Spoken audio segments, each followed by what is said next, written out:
Oh my, it's Kellee White. Hey, it's James and Kellee. What are you up to? Thinking about changing the world. Me too. We should do a show together. What would it be about? Let me show you.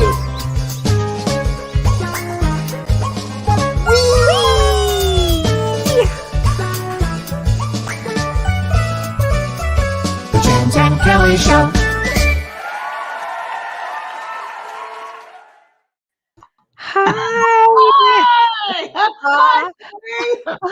Hi there. How are you doing today? I'm good. How are you? I'm doing well. A funny story. I got my dogs groomed today, You did. and they made one of my dogs looks very different than when I brought her in. She looks very different when I brought her out. Even Dawn was like, whoa. It's like when you get your hair cut in a really off way. Oh, yes. That was my day today. And were you upset about that, or was Well, I had to get used to her. Dawn said to me, "Did you bring home the right dog?" So that was how my day went. Wow. Well, I had a good day. I finally used the vegetables in my garden. So I had some nice food today from the vegetable garden, and I'm now using everything from the garden instead of going to the grocery store for produce. How great is that? I know. It's been a long 2 years in the making, but it's working. Oh And it's my spring here, so it's great in California. Yes. And how's your And garden? Is your uh, garden great? it's great. Snails, I got to do snail baiting stuff all over the place, some organic snail stuff. It's fine.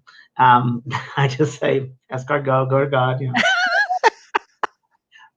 I have to hear about the food cycle every time I go to the garden from this lady's working in the garden. She said, well, it's a food cycle. So there's snails that bring snakes for the rats. I said, I don't want to hear about please don't tell me about the life cycle and the food cycle.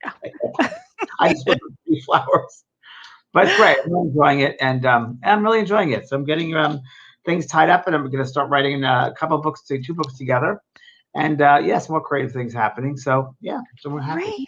Great. And tonight I'm thrilled, as you know, because we have a special guest tonight.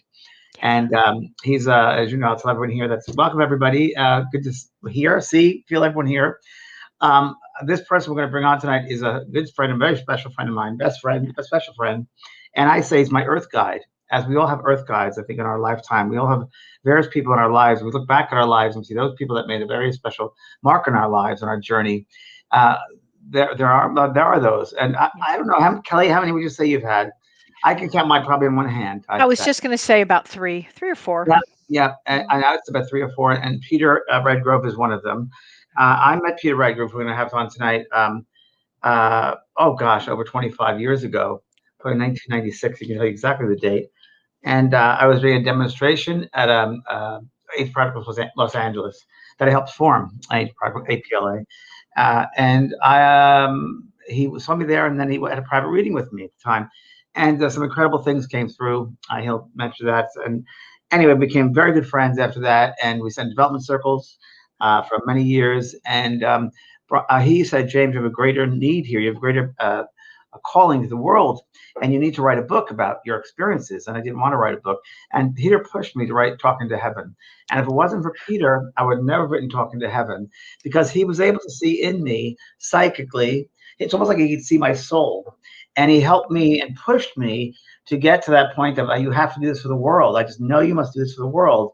And he's always been, because of that, I mean, here we are. And think of the millions of people that he's helped. I mean, if it weren't for him helping you, I wouldn't be here, and we wouldn't be doing the show.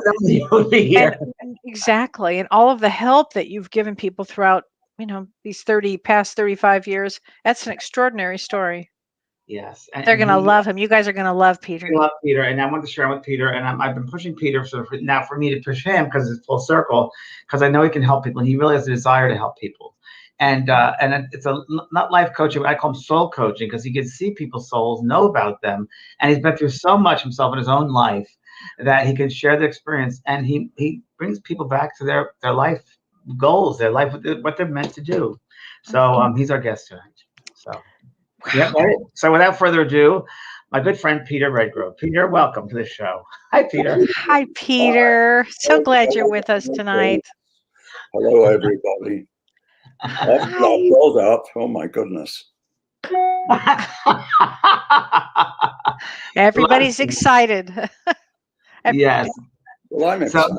So, yes, from Australia we have calls here. From Germany we have calls here. From all over the States. So Peter, tell people first of all. I know we met many years ago, and now, why do you feel you wanted to get involved in this type of work? Of, I'd say soul coaching. Is that you would call it soul coaching, or?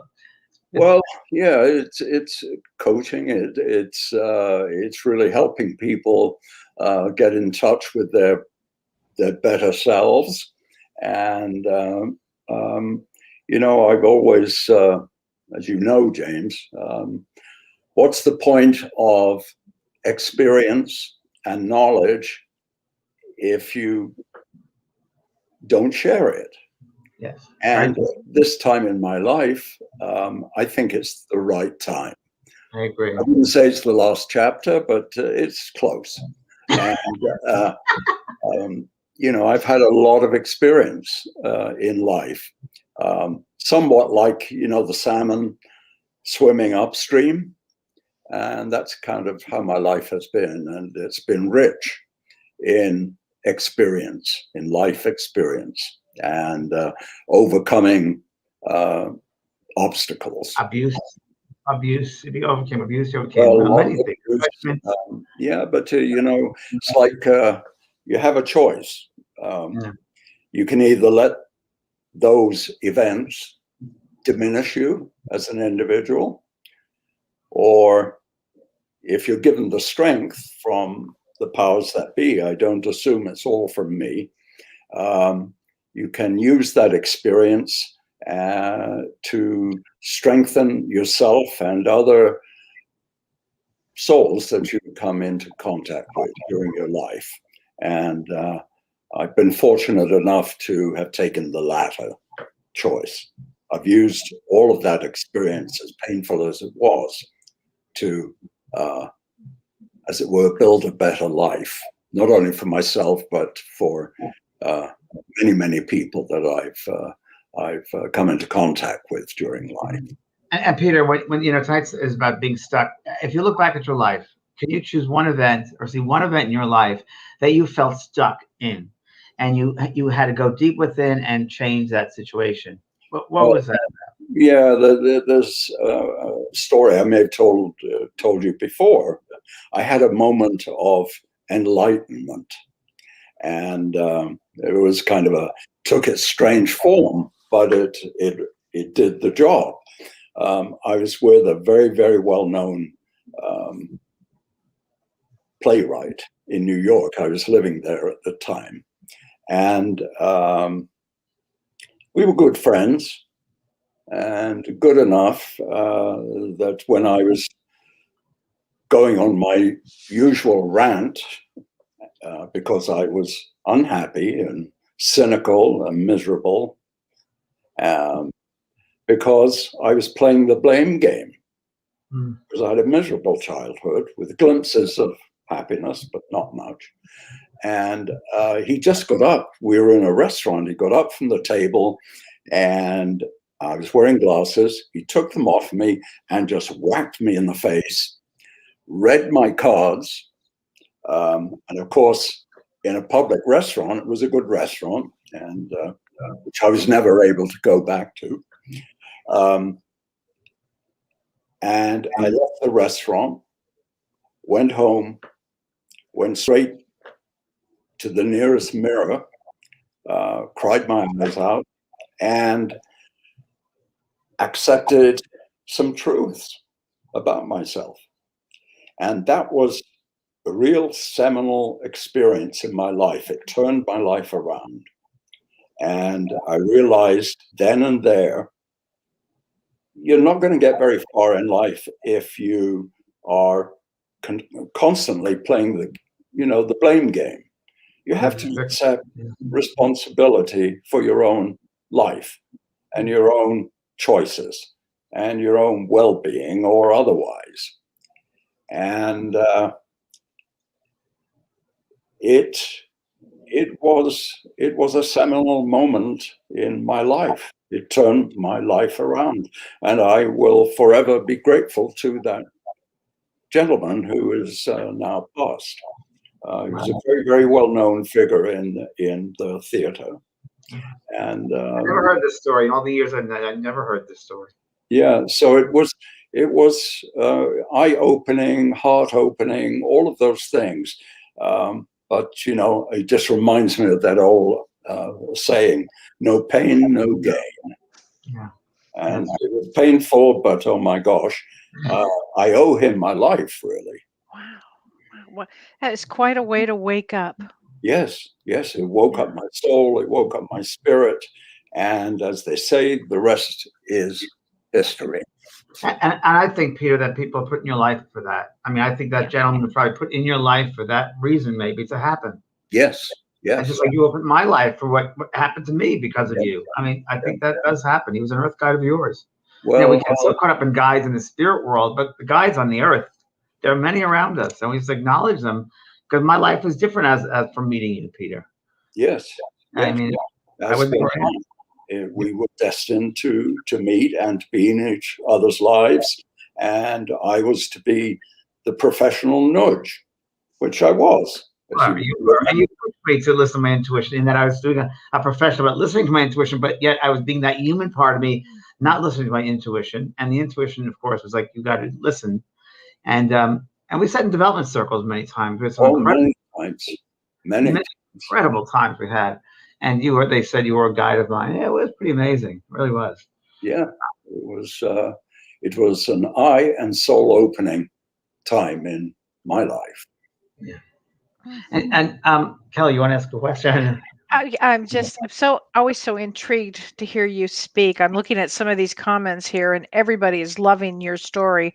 A lot of people are saying that they're stuck in grief. People are just stuck. They're frozen. Yes. How do you work with people that are stuck? Well, it's a multi-pronged approach. I think the first of all, you have to one has to uncover the source of the grief and the, quote, stuckness, if there is such a word. And I think it's very important in moving on from an event that is causing you to be full of grief to the point where you are paralyzed, emotionally and spiritually in every other way. It's very important to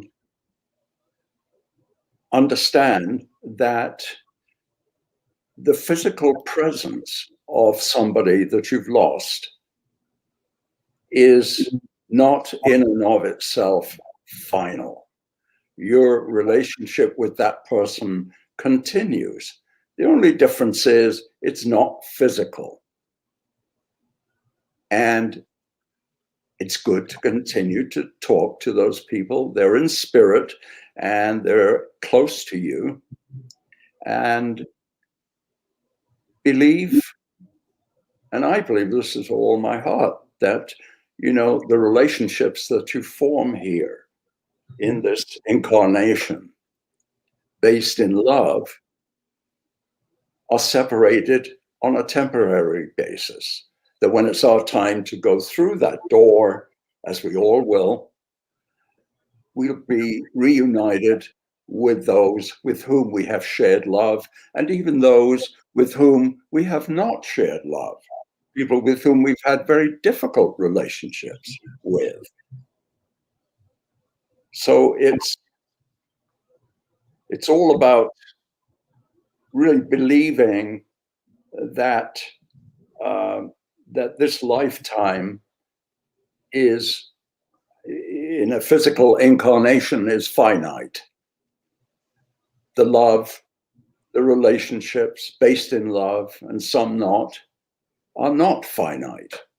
They continue when it's our time to cross over and join our soul mates. One of the greatest solutions we have in this world, this three-dimensional world, is that there's death. There is no such thing as death. It's very true. Well, I think also souls come together. Before we come into the incarnation, we sit together and plan out our courses, our lessons, our classes that we take. And it might be that the soul needs an experience of 54 years, of 25 years, of 10 years. A soul needs to go through, or souls need to go through, a son or daughter to pass over, a partner to pass over.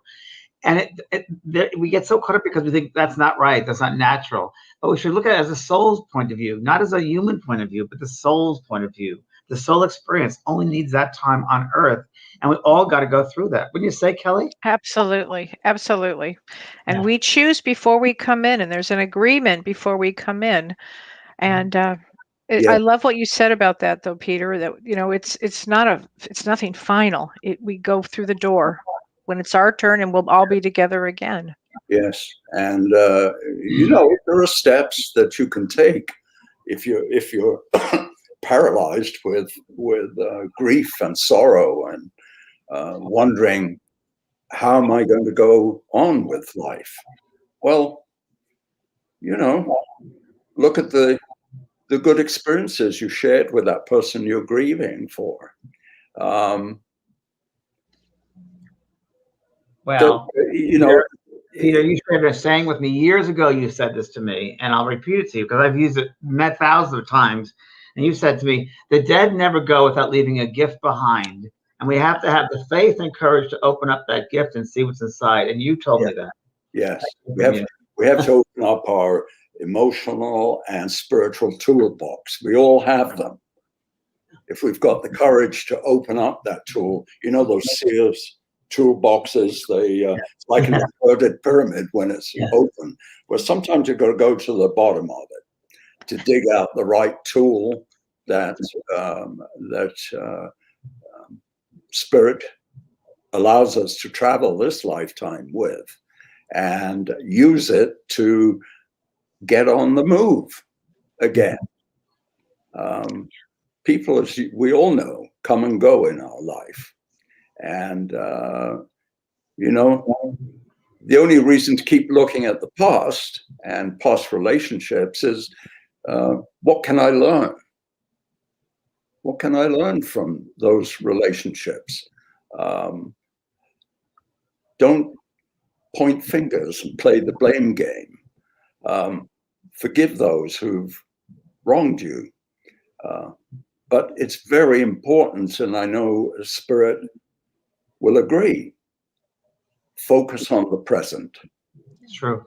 You can't change what has happened in the past, but you can learn from it and not repeat mistakes, and avoid repetition unless it's working. Right. Yeah. Sure. Celebrate the successes, celebrate the wonderful experiences you may have had with the person that you're grieving for, and you're stuck. You just can't find a way to move on. And the thing that's really important to know for everybody is that Spirit hears your thoughts. They know your thoughts. And they get upset when you're stuck. They feel upset about that because they're not stuck and they're free, and they want you to feel their love. But we get so caught up in whether it's guilt or resentment or I shoulda, woulda, coulda, that we cannot be free of it. And they want us to be free. They want you to get out of being stuck in the past. That's right.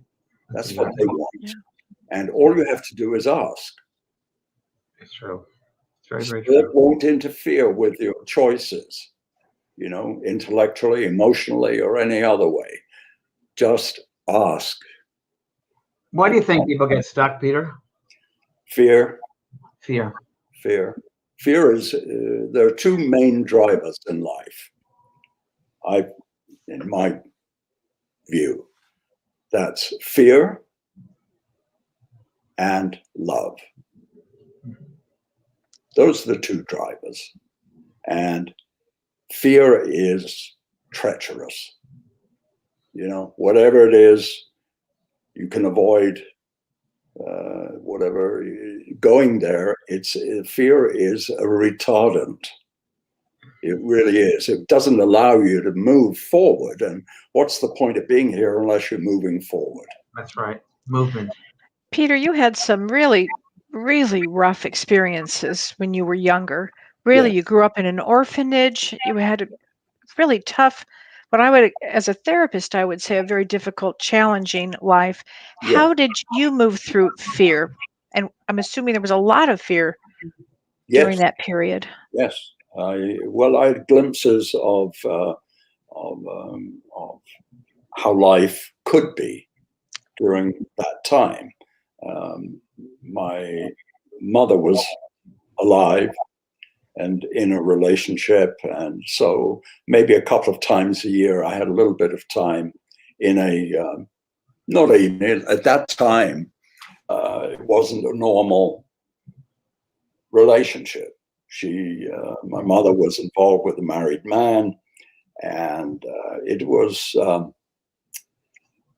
when people ask me to describe my childhood, I said, well, there's only one word that really comes to mind, and that's surreal. And because there were moments of sort of normalcy, but most of it was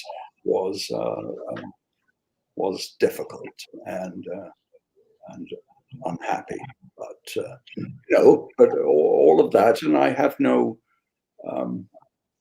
regrets, because it really toughened me up spiritually in every other way. And it taught me that I have to take responsibility for myself and my own happiness or unhappiness. And the culmination of all of that sort of subconscious learning was that friend in New York who got up and smacked me in the face and said, get over your bad self. And I'm forever grateful to that person. It was a difficult childhood, and but it's made me who I am. I learned a lot of very valuable lessons. Well, let me ask you something about that. Whenever I've worked with people that have had difficult childhoods, shame seems to be a big one with this. Yes. How were you, and if you had shame, how would you advise people to move through it? Because sometimes that gets people stuck. I think you've got to sit back and say, what am I ashamed of? I didn't cause this. Why should I carry the shame? It's the people who perpetrated abuse on a person that should be carrying the shame, not you, because you're the victim. Right. But therein lies another test. Try not to go through life as a victim. Yeah. You cannot change the past, so leave it behind. The only reason to revisit the past is looking at what you can learn from it, what you can construct positively from it, and move forward. Leave the gap behind. All it will do is muddy up your waters. You won't be able to swim the way you could. Just leave it behind. Take only what is valuable. Yeah, and a lot of these questions we're getting here, people, how do you get unstuck? It was about, especially trauma, neglect. It's the same thing you've been saying. Take responsibility and learn from that experience.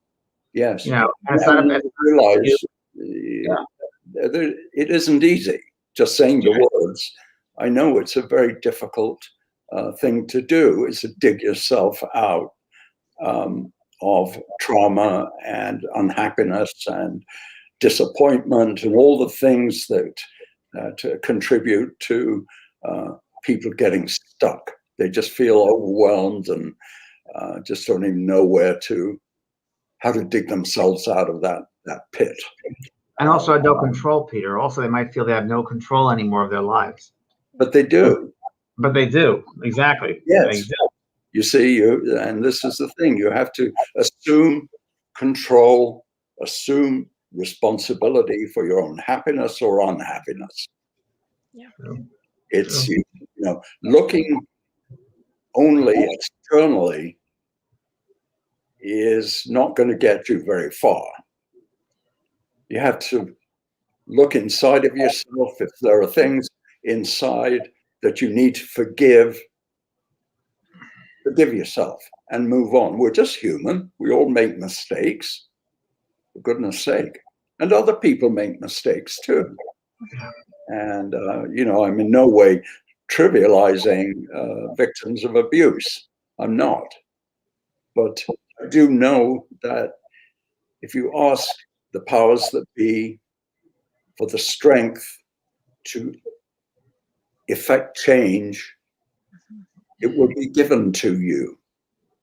But stop walking around with a big old bag of problems on your back. Let them go. They have no place in your future. As I said, the only reason to look back at them is, what can I learn from them?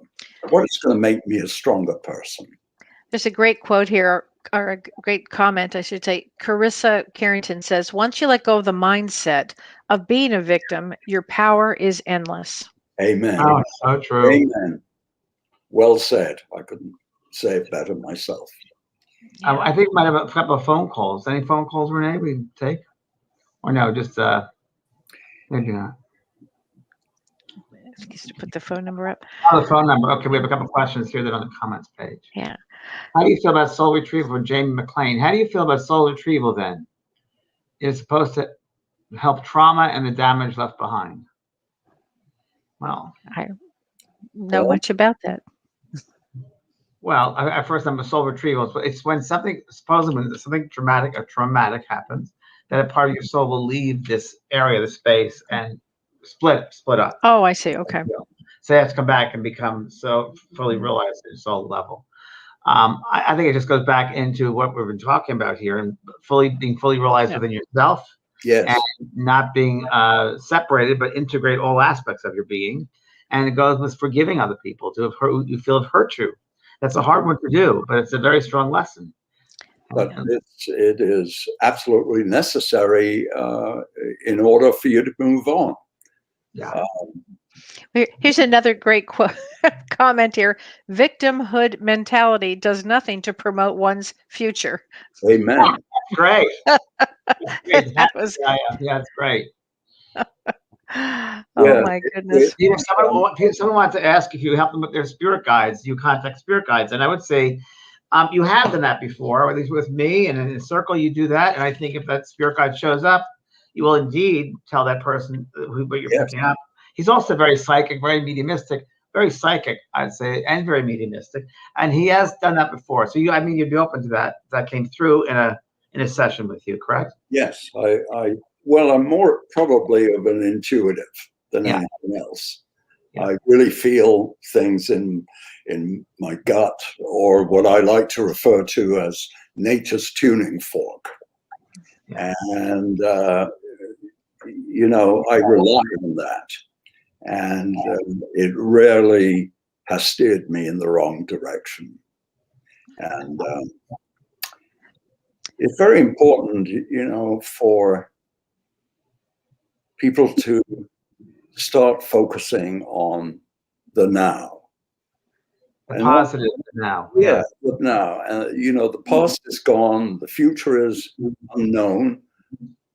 All you really have is the moment of now. So I have a question, Peter. How do you move people on that are stuck in their career and they want to get to the next chapter? Well, multi-faceted question really to answer. It really depends on where they are in their career, how long it took to get them to where they are, what it took to get them to where they are, and what is it they are aspiring to. Is it realistic? People spend a lifetime aspiring to become something that is completely, not within their reach. I mean, we all have limitations. It's very important for us to know where those are and what our limits are. I think also, Peter, we have to have passion with what we want to do. Yeah. Yes. We have passion in it, it falls into place. I know that for sure. Even gardening, I have passion in that. I have passion in design. I have passion in my work. You have to have passion in life. I mean, gosh, imagine a life with no passion. That wouldn't be living. That'd be existing. Well, the thing is, if you're feeling stuck, change has to come from within us. It can be scary and painful. It doesn't come easily, and but necessary. And if you have the courage to make changes that intuitively you have to make, lots of wonderful opportunities will open for you. True. You've got to have courage in life. You taught me courage, Peter. You taught me courage. It's not an easy thing to develop, and some people are born with it. They climb Mount Everest. That takes a hell of a lot of courage. I wouldn't do it. Fear of failure is a biggie. Yeah. A lot of people are bound. They're emotionally constipated. So true. Because they're afraid of stepping out of the box they're in. Yes.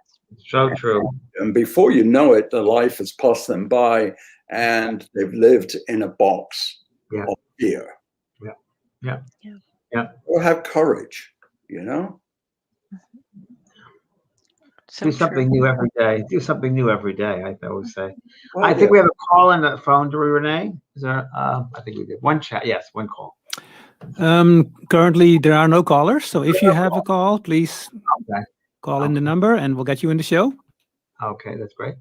But there was something here from someone. This is from Robin. Robin Haith says, I'm an empath struggling with my angry adult daughter. Any advice? She's an empath struggling with an angry adult daughter. Any advice? Well, I don't know. I don't have a daughter, so I don't know. But I'd say, why is she angry? What's causing her to be so angry? And of course, the mother would take it on as Robin would take it on as it's her fault, but it isn't necessarily your fault, Robin. Well, and it's tough as an empath too, as a mother and an empath. It's a rough one to feel anybody's anger, let alone your child's anger. That's a tough one. Set boundaries for yourself. And separate, right, Kellee? Separate what's hers and what's not hers. Absolutely. So Melissa asks, is there a good exercise to help stop reflecting on the past so we can move forward? Good question, Melissa. I would say, the only reason to look past is to understand better how what you experience can improve your future. There are lessons in every the thing that we experience. There's a lesson. That's the only reason to look past. Have the courage, just move on. And that's Peter, may interrupt you because you told me this years ago. I'm going to pass it on to people here. An exercise, a basic exercise too, where you get, let's say, a journal or 2 pieces of paper and some crayons or markers. And then one piece of paper is your past, and you color it or you write things down from your past, that your traumas, situations that you went through, things you're stuck in, and color those things different colors that represent what you're stuck in. And the next page will be the future. How do you see yourself in the future? What colors will you use? What situations will happen in the future?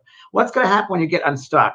And that'll be the second page. So that's the past, and then look at your future. And that's a very good exercise to put your mind into the future space. Yeah, it's important for your mental health not to spend too much time reliving the past. Put the energy into creating and inventing your future. That's true. Yeah. Personal. I mean, I used to talk with Peter every day. I just seriously, I would not be here today without Peter saying this to me every day. You've got to live with this, James. Let go of that. Those people mean nothing. The things you have now mean nothing. I went through a bad marriage. I went through a lot of stuff. And Peter would say, James is nothing compared to what's going to happen in the future. Just look at your future. And it really is amazing. The encouragement, the advice, the sage advice you gave, seriously. So everyone that's here right now, Peter's a very special person, gotta tell you. And you're opening up sessions. So tell us about your sessions with people.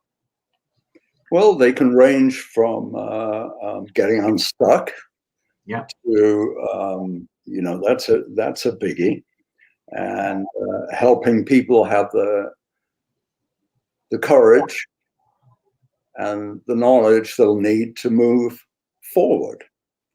And it covers, what I do covers a multitude of sins. Building, rebuilding people. I'm an accountability partner in a way, and help you build and develop a personal action plan, setting goals, making them achievable and reasonable, not so out of this world that because those it's little steps. You can't change everything, in one session, as it were. Took many years to get you to where you are now, and getting unstuck is going to take a little time and work. Be prepared to do the work. Nothing comes, there's not a magic formula. It's going to be different for everybody. I advise on career. I advise on getting unstuck. On relationships. Family. Yeah. Yes, all of those things. It covers just so many areas of living and life. And you also work with people that are transitioning in their 60s and their 70s and in their 80s. Yes. Retirement, and what that means and how best to prepare for it. And if you're already retired, really how to get the most out of your golden years, as it were. And it's a lot of people, it's an underserved area, because a lot of people really don't prepare for the day when their persona is no longer, store manager, vice president of operations, senior VP, president, CEO, all of those things. And suddenly you'll find yourself, now what do I do? I'm retired. What do I do with it? Well, to be retired is a wonderful status. And but you have to learn how to manage it so that you grow, because we never stop growing. Doesn't matter whether we're 20 or 90. There's always something to learn. You're continually growing. So I help people with their new life in a retired mode, and to find a new purpose. Exactly. Yeah. And I love what you do with certain people that you give them. I mean, you do, like, as you said, work with each individual in a very individual sense, in a way. And then what else? Maybe you gave them homework to do. One with the the exercises and homework, and but people have to be willing to do the work. I can't get inside of you and change you. You have to do it. I'm a guide. I can point you in certain directions, say, do this, this, this, and this, and be patient. The change you desire will happen for you. Just, There's a woman named Joy Coran has a comment here. She says, how do you encourage someone to move forward when they may not even realize that they are stuck? Well, that's a tough one. If they don't realize they're stuck, then we have to go back a while and get a little history of who they are and what brought them to this point. And my guess is, if she is watching this program, then there's a desire there to become unstuck. So we have to explore, we have to explore what it is that's causing her to stick rather than move on. Yes. Okay, and there's a Belinda on the phone now. Belinda's on the phone and has a question for you about childhood.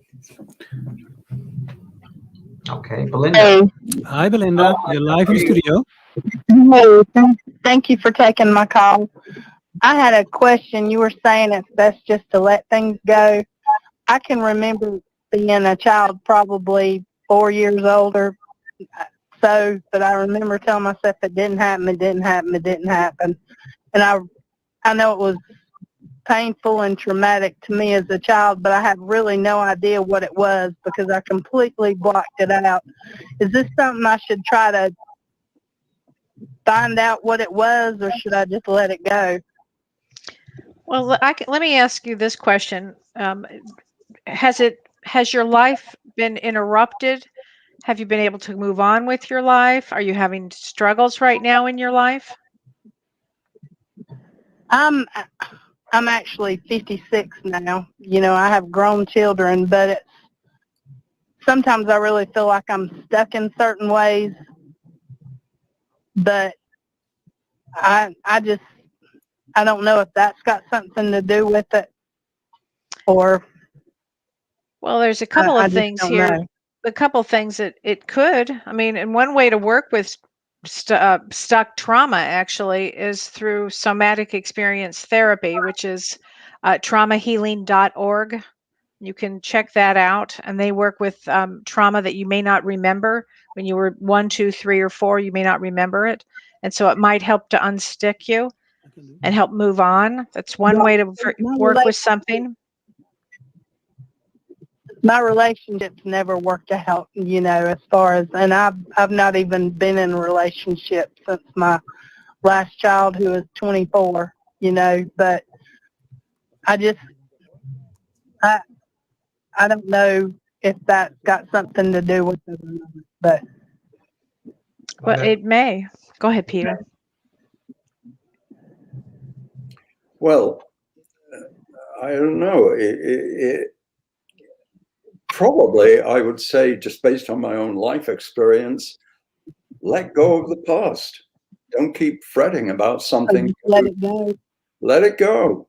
I mean, it has no place in your life now, but it has.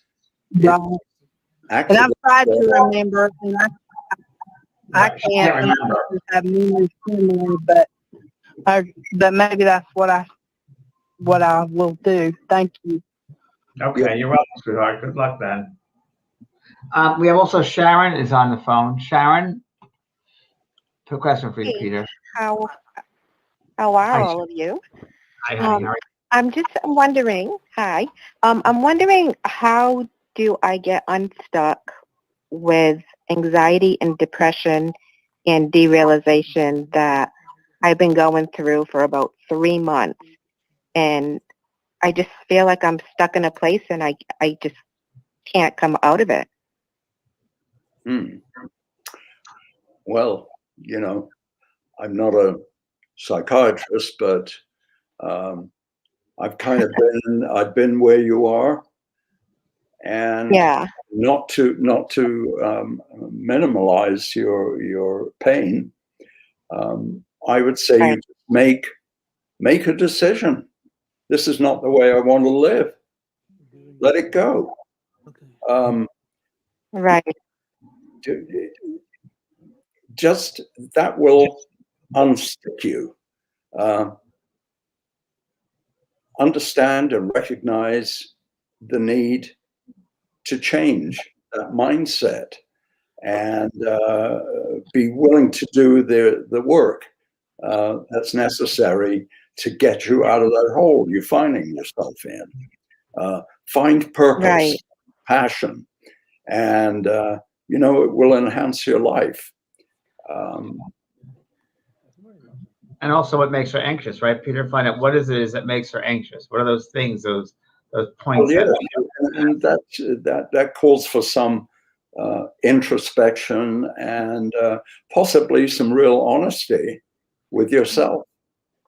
You know, some things are very difficult Right. for us to accept, and we just, for whatever reason, we just can't let them go.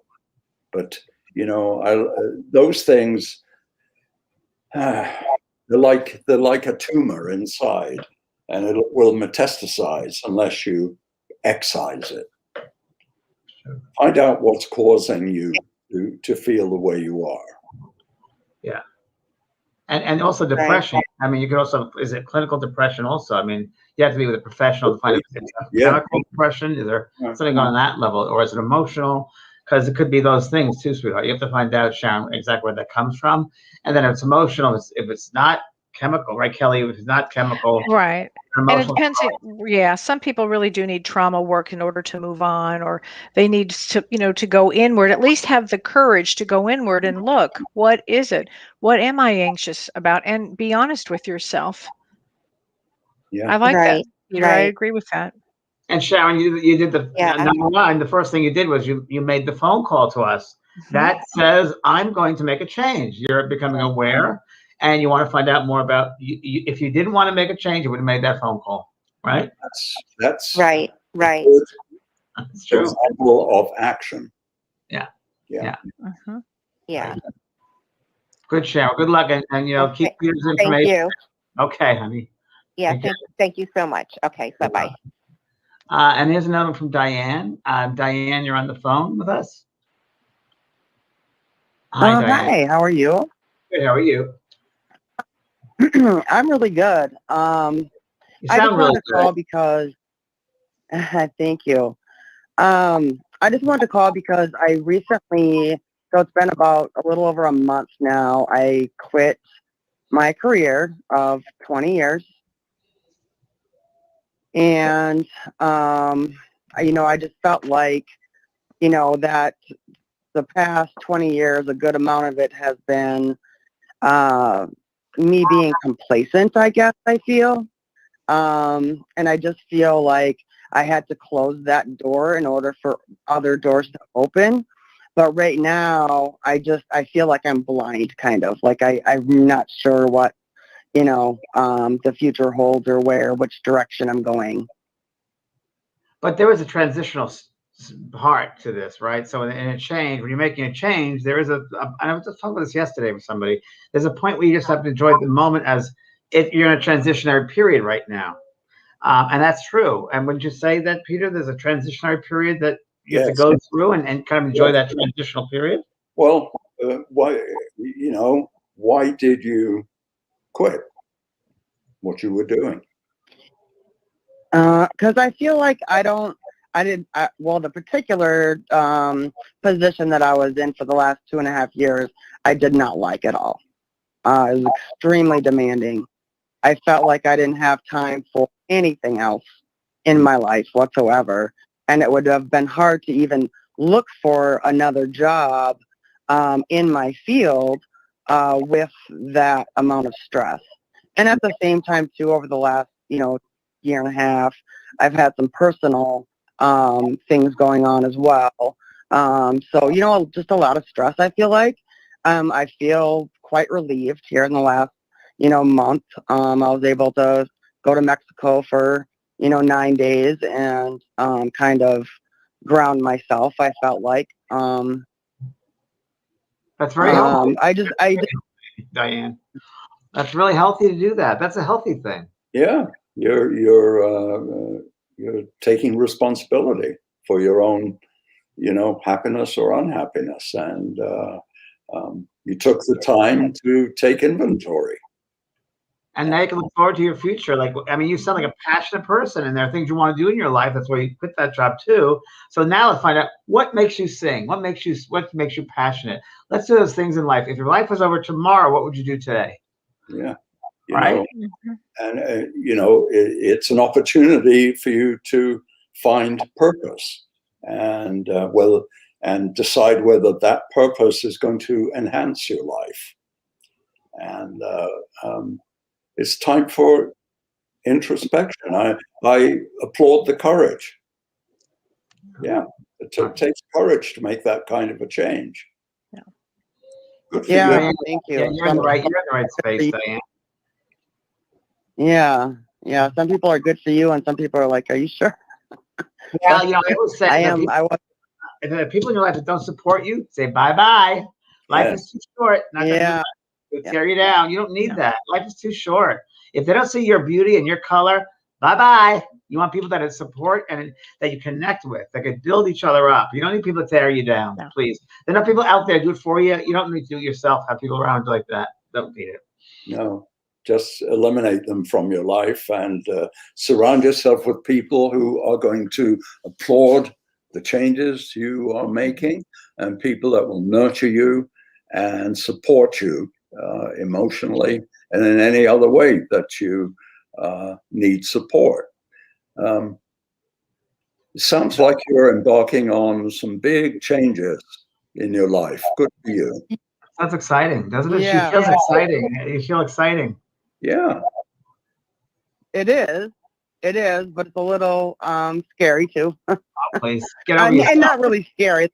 No, you can't be scared. Not you get that energy from you. You'll get it done. You're a girl that gets it done, right? You get the job done. Yes, I do, and I'm all or nothing. Exactly. And any that hesitancy or fear, whatever that is, that's from your past stuff, but that's not who you are, and you know it. So I don't take that. Good for you, Diane. Thanks, sweetheart. Well, thank you very much. Okay, honey. Okay, bye-bye now. Hey, Peter, there's a great question here from Katie Tucker. She says, what did you want to be when you grew up? Good question. Happy. Well, actually, that was not as flippant as it may have come across. I wanted to be a chef, and I did. I trained for 6 years to become a chef. Did you know that, Kellee? I didn't know that. And you know what, Peter? I was a chef. That was my dream too. And then I became a chef. Yes. Yeah, we all have to get together when we can and cook. Oh, yes. Yes. And the primary reason I did that was, A, I love good food. And secondly, I believed it was a skill that I could take anywhere in the world. And that was very appealing to me because anywhere other than where I was appealing. And I made the decision when I was 23 to leave England, where I was born and raised, and regroup and start fresh, start a new life, and be free of all those negative influences. But don't know if that answered your question. Well, you did. You've accomplished a lot in your life. I think it's great when you feel like you've accomplished things in your life that you want to accomplish. Yeah, it's a great feeling. But it really does take great courage and fortitude and energy, and you just have to keep going forward. And believe in yourself. Believe in yourself. And find that love in yourself, for God's sake. And no one can fill that void up but you. Yeah. But you've got to be prepared to take risks. And where I was coming from was, what the hell? I can't lose what I don't have. Yeah, very true. And, what's the worst that can happen? Yeah. I'll take my sorry little self back to the scene of the crime, as it were. But that's I wasn't going to let that happen. I'd rather live in a box than. I entered mediumship with that the same way. I thought, what the heck? I mean, what's the worst going to happen? I mean, helping a lot of people. That doesn't work out. It doesn't work out. But of course, Spirit was involved, and they supported me the whole way.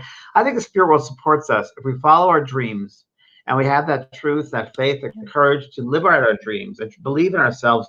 They are right there to support us and help us, and they open up doors. They open, but the human always gets in the way. The human gets in the way. That's the problem. The human gets in the way. Yeah. Fear. Yeah. Yeah. Let go and let God. Because I do believe this, that each of us, we all live and operate in different levels. But I think each of us knows our own truth. And sometimes it requires great acts of courage to acknowledge it and to act on what we know is our truth. And we have to take this. A lot of people run away from their truths, don't they? A lot of people run away from their truths. Yeah, they do, because you know, they think that staying where they are and not meeting life's challenges, we all have those, is a place of safety, and it's anything but that.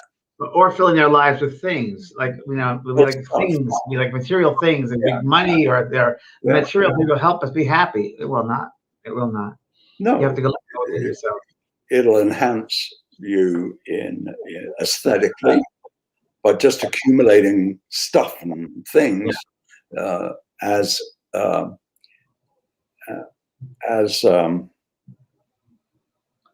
should we say, a cover-up for other things is damaging. It's damaging to us. It's damaging. It holds us back from our truth from living. Yeah, we all have the opportunity at one time or another to accept our own truths, make the changes that are necessary if we find ourselves less than perfect, and importantly, act in a way and go through life in a way that enhances not only ourselves, but other people.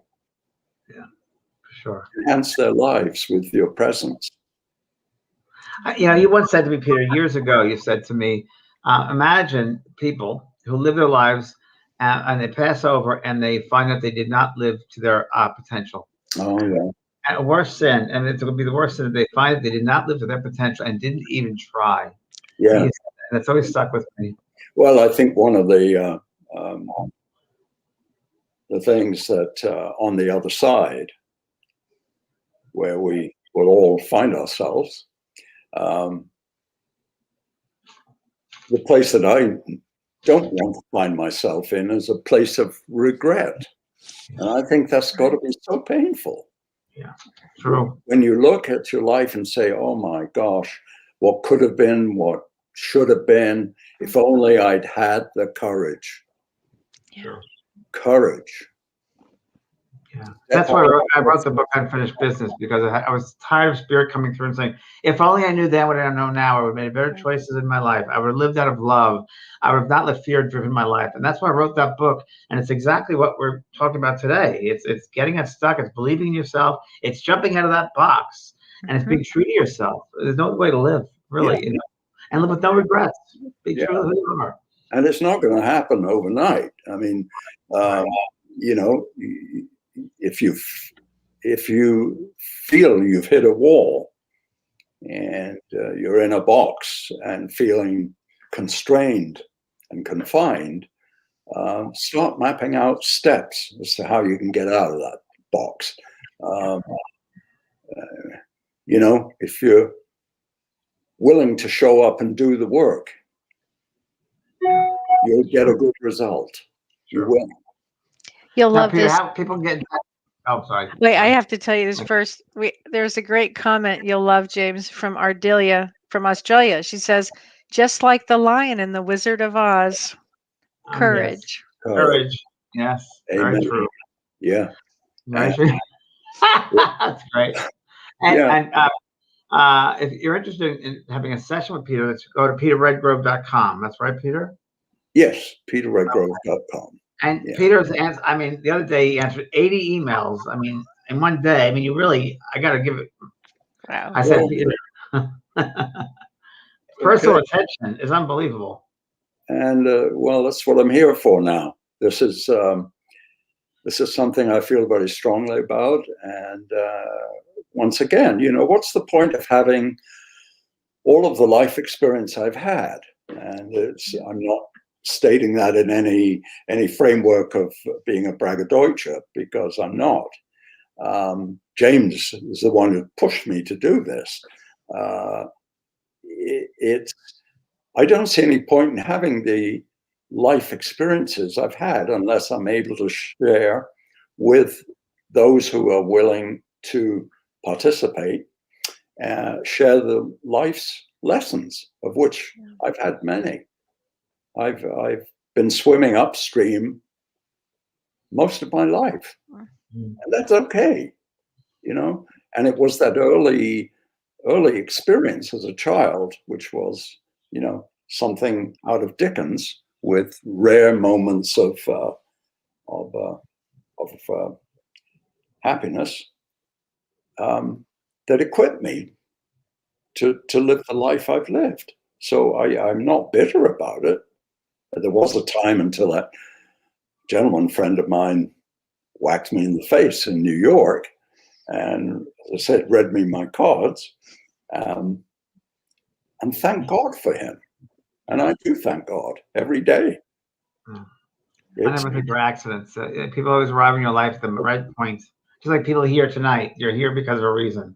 You're not just here. I think you're here, but you were led here for some reason. You were led here tonight. It's very true. You know, it is so important for each person to find purpose and passion in their lives. It will enhance life. Don't be afraid to step out of the box. Don't be fearful. Going through life afraid of everything is miserable. Who wants to live that way? Fear of failure is a very, very powerful retardant. Don't use it. As they say in, you know, the modern vernacular, get over your bad self and move on. Move on. Keep moving. Yeah, that's true. Keep moving. Well, thank you, Peter. Kellee, any Thank final you thoughts? so much, Peter. People are loving you. Oh, This Great, is Peter. great. You've got so many great comments here. You know, you've really encouraged so many people tonight.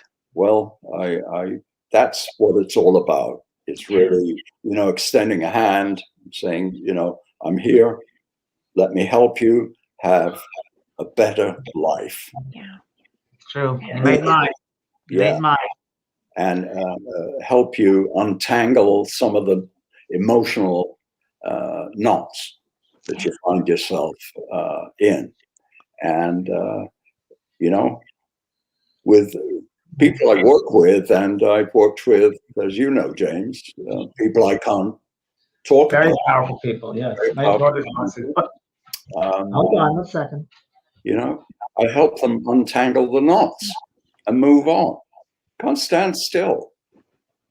You know, what's that old saying? Life's short and then you die. Yeah. You know? Don't be afraid to step out of the box. That's true. one of your quotes tonight. They're loving that. And I think I've used that description before. I think when we come into this life, I liken it to we're a rough diamond, and every experience we have is like the cutter cutting another facet of the stone. And if we really